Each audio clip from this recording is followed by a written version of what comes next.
Olá, estamos aqui no Jornal de Brasília para essa entrevista com Marcos Linhares, Adriana Cortland e Marcelo Capucci, para apresentar para vocês uma novidade. Mas é uma novidade curiosa, porque na verdade é uma novidade que remete a algo que foi no passado um grande sucesso, e que nós agora vamos retornar, vamos fazer de novo, que são os folhetins. Nos séculos XVIII e XIX, os folhetins fizeram enorme sucesso.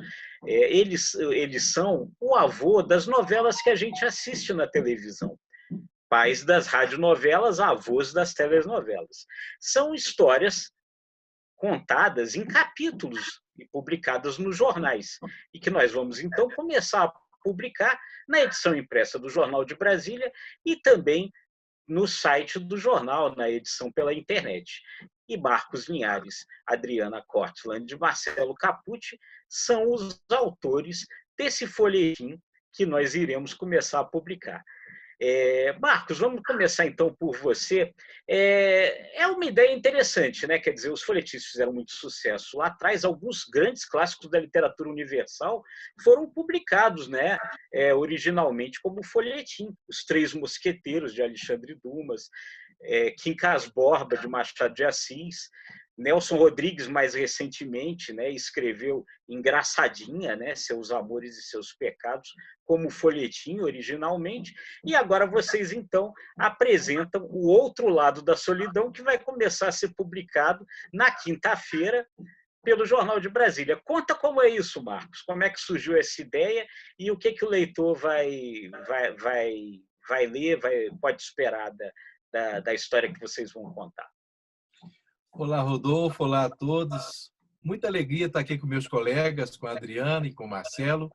Desde o ano passado, nós criamos um escritório de produção textual e começamos a fazer textos a 6 mãos, já nos preparando para o caminho que a gente quer trilhar no ano que vem, que é de começar a escrever novelas tanto para as TVs como também séries, né, para esses canais de streaming, né, Netflix, Amazon Prime.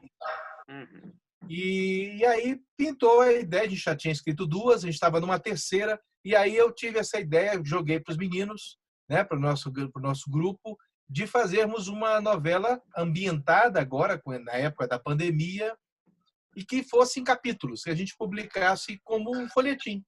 Eles imediatamente aderiram à ideia e a gente começou a viajar, construindo esse enredo.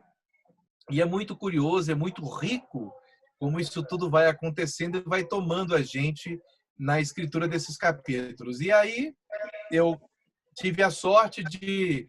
Eu já fui repórter do Jornal de Brasília, tenho um grande carinho por esse veículo e tenho a satisfação de te conhecer, né, Rodolfo? Já nos conhecemos há tanto tempo, né? Nós somos colegas jornalistas. Liguei para você, você gostou da ideia, e aqui estamos com muita alegria, trilhando juntos esse caminho muito bacana de levar as pessoas a cada semana 2 capítulos dessa novela totalmente atual, que fala do amor entre 2 pessoas mais velhas, 2 pessoas de 64 anos, que se apaixonam, né? 2 médicos que se apaixonam e têm que romper todos os obstáculos para concretizar esse amor.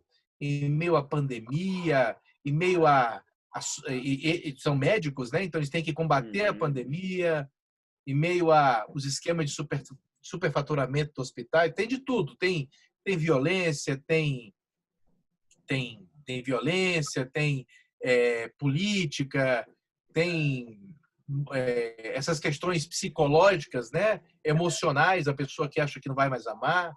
Muito legal, acho que as pessoas vão se divertir, vão se envolver, e nós fizemos de uma forma que até nós ficamos a gente fica muito curioso quando a gente está escrevendo, a reação, e é muito legal essa interação que a gente deve ter com as pessoas aí. Bacana, bacana. Adriana, Parece uma história bastante atual, essa que vocês vão apresentar para a gente, né? Então, temos aí a pandemia da Covid-19, médicos, né?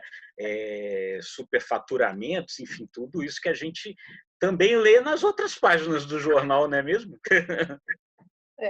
Exatamente.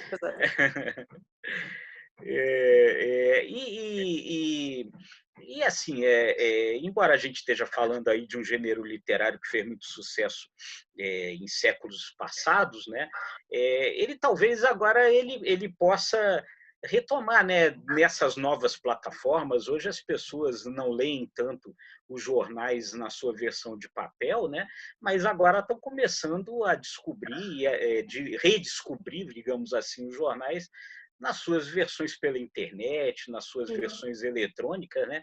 Onde o folhetim também vai ser publicado, né? Quer dizer, para vocês, como é que vocês imaginam isso? Quer dizer, reviver um folhetim nesses novos tempos aí? Bom, primeiro, boa tarde. Bom estar aqui. Bom, além de ser escritora, eu sou psicóloga e eu percebo no consultório uma grande necessidade das pessoas de estarem conectadas às histórias.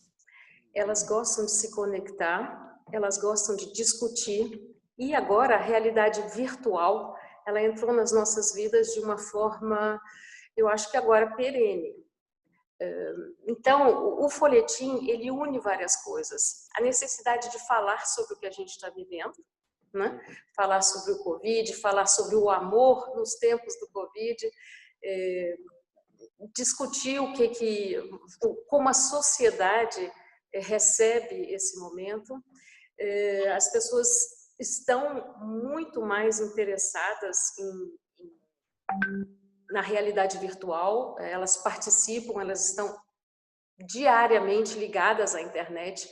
Então, a gente uniu essas duas histórias, a necessidade de conexão e essa realidade virtual que nos acompanha. Então, a ideia também do folhetim sobre o Covid e a presença de muito mais pessoas na internet, ela quase que nos convidou a estar nesse diálogo com o leitor, que agora vai ser um espectador, através de uma história que nos move, uma história que quase que vivida em tempo real. Os personagens são personagens do nosso dia a dia, são médicos, enfermeiros, pessoas que estão doentes, pessoas que se aproveitam dessa pandemia no sentido do superfaturamento, talvez, de equipamentos ou de outras coisas, enfim. É um folhetim em tempo real. E eu entendo que isso, pelo que eu já comecei a anunciar por aí, tem trazido uma grande curiosidade. As pessoas, é como se elas fossem se ver nesse folhetim. E isso eu acho muito lindo. Bacana. Marcelo, a Adriana mencionou aí, falou no amor nos tempos do Covid, né? E aí me lembrou, né, o romance do Gabriel Garcia Marques, né, O Amor nos Tempos do Cólera, e vocês contaram que também é a história de um casal de pessoas idosas, como os personagens do livro do Garcia Marques. O romance do Garcia Marques foi uma fonte de inspiração para vocês? Com certeza foi uma das nossas velas para a gente navegar nesse oceano de ideias, mas assim, mais importante nisso tudo obviamente a gente está escrevendo nem em tempos de Covid-19, o nosso romance tem essas menções, mas a gente está mais a fim de contar uma história de amor mesmo entre dois médicos idosos e trazer um pouco também de paz para esse tempo, né? Porque a gente está vivendo um tempo muito difícil, né? Não, a cada momento a gente olha o noticiário, eu estou muito preocupado já com a morte se tornar uma coisa banal, né? Porque a gente está vendo aí 1.200 brasileiros morrendo em 24 horas e a gente também está querendo trazer um pouco de esperança, sabe? E a gente falando de médicos, de amor entre pessoas da terceira idade, onde existe um preconceito muito grande, a gente precisa desmistificar esse preconceito e derrubar esse preconceito também e dar voz para esses personagens. Eu acho que o Garcia Marques é uma fonte, sim, mas a gente está também querendo trazer outros debates, né, para a nossa realidade, que eu acho que é muito importante. E um dos debates importantíssimos, que era uma das coisas que eu queria trazer aqui, é o nosso agradecimento ao Jornal de Brasília por estar nos ajudando nesse incentivo à leitura, né? Eu sou professor também, e o que a gente mais quer da nossa sociedade é uma sociedade voltada para a leitura. E a partir do momento que você publica um folhetim, uma novela, seja lá como a gente vai chamar, onde as pessoas usem do mecanismo da leitura para se interar com uma história, para a gente é de muita importância e a gente está muito agradecido pela oportunidade. Que bacana. Nós estamos muito entusiasmados também aí com o que vocês vão proporcionar aí para a gente. Marcos, como é que é o processo criativo? É uma curiosidade minha. Vocês escrevem tudo a 6 mãos ou como é que é? Um escreve um capítulo, passa para o outro? Como é que vocês fazem? Olha, isso é uma coisa muito caótica que funciona, não é? É mesmo. Não é? É muito legal, assim. A gente primeiro faz uma espécie de um workshop em que a gente faz o que a gente está fazendo aqui, uma reunião em que a gente traz as ideias, debate, começa a esmiuçar os personagens e a gente tem mais ou menos assim o como vai começar, o que a gente pretende fazer, aonde que a gente quer chegar, porque a gente tem que também ter uma meta, né? Onde é que a gente quer chegar, o que esses personagens vão passar. Mas, assim, a gente não tem a história toda, mas a gente já tem uma boa base discutida, a gente anota tudo, e aí depois a gente começa a dividir os capítulos. Então, eu falo assim, olha, esse capítulo é tal coisa, quem pega? Aí eu pego, o outro pega, tal, e aí a gente faz uma divisão, e depois as pessoas vão escrevendo, cada um vai escrevendo, e aí depois a gente submete, e aí a gente vai, todos leem, e aí depois vem o trabalho de fazer a liga dessas coisas, né? De pegar e fazer essa correção de rumo para que o livro não perca a sua continuidade. Neste, especificamente, quem tem feito muito bravamente esse trabalho tem sido o Marcelo Capucci, fazendo um trabalho fantástico. E a gente, olha aí! E o nosso artilheiro aí, matador, não é fácil, trabalho. É uma missão muito legal, porque apesar de ter uma espécie de separação dos capítulos, daqui a pouco o outro está colocando o lápis no capítulo do outro e é uma interação muito legal. E a gente construiu uma química legal, né? Porque a gente já está no nosso terceiro, quarto livro já. Não é a nossa primeira aventura. A gente já escreveu um infanto juvenil, inclusive chegou à final do Prêmio Palmares no ano passado, que é o Prelúdio de Maíra. Depois a gente fez um ensaio que é o Síndrome do Não Lugar no Mundo, que é um livro sobre suicídio, né? Que a gente vive esse espectro na sociedade também muito pesado. A gente estava fazendo uma pesquisa muito forte sobre a Maria Firmina, inclusive eu acho que no início do ano, né, quando a Adriana esteve aqui em Brasília. Para quem não sabe, a Adriana está na França e a gente ainda tem que conviver com 5 horas de fuso horário, que não é brincadeira. Coisas que só o mundo de hoje permite, né, Adriana? A gente está nessa quarta aventura aí, tá bem legal de se fazer nesse formato mesmo. Que bacana. É o quarto livro que vocês escrevem, então, os 3 juntos. Sim. Sim. Que coisa fantástica. Agora, a primeira experiência desse tipo, né? O primeiro folhetim. Sim, é o primeiro folhetim que estamos fazendo juntos. Eu gostaria de contar rapidinho uma história que minha avó me contava quando ela viveu no Rio de Janeiro na época da gripe espanhola. E naquela época era importantíssimo, ela contava que a vizinhança se reunia, eles tinham pouquíssimo dinheiro, e uma pessoa comprava o jornal e lia os folhetins da época todos juntos. Olha que fantástico. Essa necessidade de suavizar um pouco o momento é uma necessidade humana, e para ela essa situação que ela viveu com muita intensidade quando era jovenzinha marcou muito a vida dela. Então eu imagino que a humanidade tenha sempre tido essa necessidade incrível de contar histórias, contar junto, ler junto, discutir e acompanhar ao longo do tempo esse folhetim. É uma necessidade nossa muito linda. Que bom. Tomara que ele cumpra essa função, né? Exato, exato. Tomara que ele cumpra essa função nesse momento difícil que a gente está passando, né? Bom, ele vai começar a ser publicado na quinta-feira, vão ser 2 capítulos por semana, um na terça, um na quinta, né? E aí, bom, e a expectativa de vocês, então? Daí, me contem. Vamos. Marcelo, vai lá. Vai lá, A Marcelo. ansiedade me corrói a todo instante, né? Então, meus amigos aqui já me deram a camisa, a camisa é a 10, mas é ansioso o nome do jogador. Mas acho que é uma ansiedade bacana, assim, no sentido, não é uma coisa que me aprisiona, mas que está me movendo e ter a oportunidade de escrever com esses 2 craques aí, que são meus amigos também, é uma oportunidade ímpar para mim. Eu a cada dia aprendo mais com eles e ter a possibilidade de ter isso num jornal veiculado semanalmente, impresso, inclusive, a gente adora o cheiro do papel ainda, né, Linhares? A gente é velha guarda.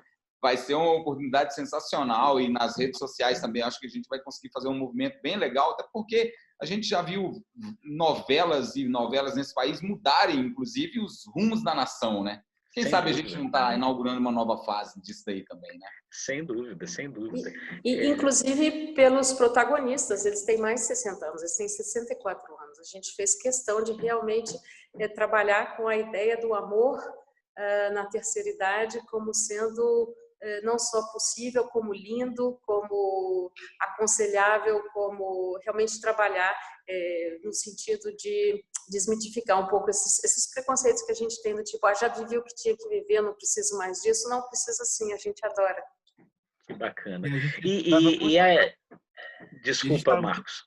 Não tem problema. E a gente está muito preocupado, nós 3 estamos, acho que você também, Rodolfo, como a gente está passando pela época da pandemia, e a gente viu em alguns momentos até ministro da Saúde dizendo, orientando os médicos que na hora de escolher a quem você ia entubar, né, porque não tinha respirador para todo mundo, que entubasse aquela pessoa que tivesse mais proveito para a sociedade, ou seja, querendo, de certa forma, havia ali uma sugestão de descarte dos idosos, e a gente achou muito importante trazer esse protagonismo do idoso, porque não quer dizer, em primeiro lugar, não quer dizer que ele não seja útil, que ele não seja... Claro. Né? Se você parar para pensar, pegarmos aí o Saramago, né?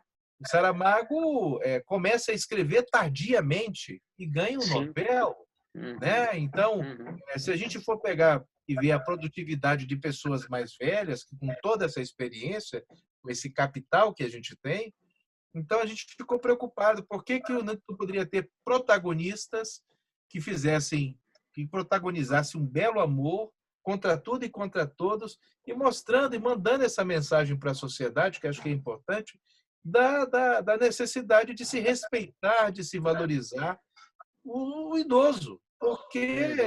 Até porque essa curva do que define o que é idoso ou não, ela está sendo esticada a cada dia que passa. A gente está ficando mais longevo. E assim, né? E a gente tem que lembrar que os idosos, o Rodolfo, todos nós estamos a caminho disso. Então, ao você defender o idoso, você está também se autodefendendo. Claro, sem dúvida. Daqui a pouco você vai estar no time. Sem dúvida. É isso, a expectativa é grande, mas é maravilhosa. Muito bem. E a ideia, e ao final, a história será publicada em livro, né? Já tem uma editora, não é isso? Isso, a gente deve publicar em livro. Quem está conosco é o Tagore Alegria, que vai estar nessa aventura com a gente. E o Marcelo deu uma ideia muito legal, né, Marcelo? Dê aí sua ideia, que a gente vai encampar. Você está falando da parte social. Da ação social do livro, né? Sim, isso. A gente tem observado, eu, além de escritor e professor, também sou baterista, toco bateria na Plebe Hood. E a gente está observando um movimento para os nossos amigos da cultura, por exemplo, um movimento muito difícil, porque os holds, os técnicos, os músicos estão todos parados. Então, a gente já está fazendo um movimento entre as artistas para tentar ajudar esse pessoal de alguma forma. E aqui no nosso folhetim, como o pano de fundo é esse protagonismo do idoso, a gente quer também fazer uma ação social. De repente, a gente podia até fazer uma movimentação com o próprio Jornal de Brasília, ou no site, ou no YouTube, alguma coisa assim, de a gente colocar um QR Code para quem quiser ajudar quando estiver lendo, para a gente arrecadar fraldas geriátricas para um asilo que o nosso amigo Marcos Linhares já ajuda há muitos anos, lá em Lusiânia, né, Marcos Linhares? Isso, Lusiânia. Então, a gente vai lançar essa proposta das pessoas que tiverem interesse em ajudar, que doe qualquer quantia para a gente juntar isso tudo e fazer uma doação de fraldas geriátricas, porque esses idosos, a gente está falando aqui num folhetim de idosos médicos bem-sucedidos vivendo uma história de amor, mas a gente tem numa outra ponta da situação idosos que estão em extrema vulnerabilidade, em asilos que nem sempre estão com as condições sanitárias adequadas e que estão morrendo da doença com muito mais veemência do que o restante da sociedade. Então, eu acho que também é o momento da gente trazer luz para esse problema e tentar propor alguma solução. Porque também já estamos de saco cheio de gente apontando problema toda hora e solução não rolar, né? Então, eu acho que a gente tem possibilidade de... olha só que legal, você está incentivando a leitura e você ainda pode ajudar um idoso que está numa situação vulnerável. Eu acho que é sensacional. Fantástico, não, acho que certamente vão poder contar com o Jornal de Brasília nesse sentido também. O jornal tá pronto para isso. Olha, muito bacana, muito legal. Eu só tenho a agradecer a vocês aí por terem oferecido essa proposta para a gente. Eu, como editor do Jornal de Brasília, fico muito orgulhoso de poder editar esse material a partir de quinta-feira. E é isso, né? Aos nossos leitores, a gente espera aí que vocês se divirtam aí com a história que o Marcos, a Adriana e o Marcelo vão contar para vocês, né? Todas as terças-feiras e quintas-feiras na edição impressa ou no site do Jornal de Brasília. Vamos lá com o outro lado da solidão. Marcos, Adriana, Marcelo, muito obrigado aí pela entrevista. Nós que agradecemos. Obrigado.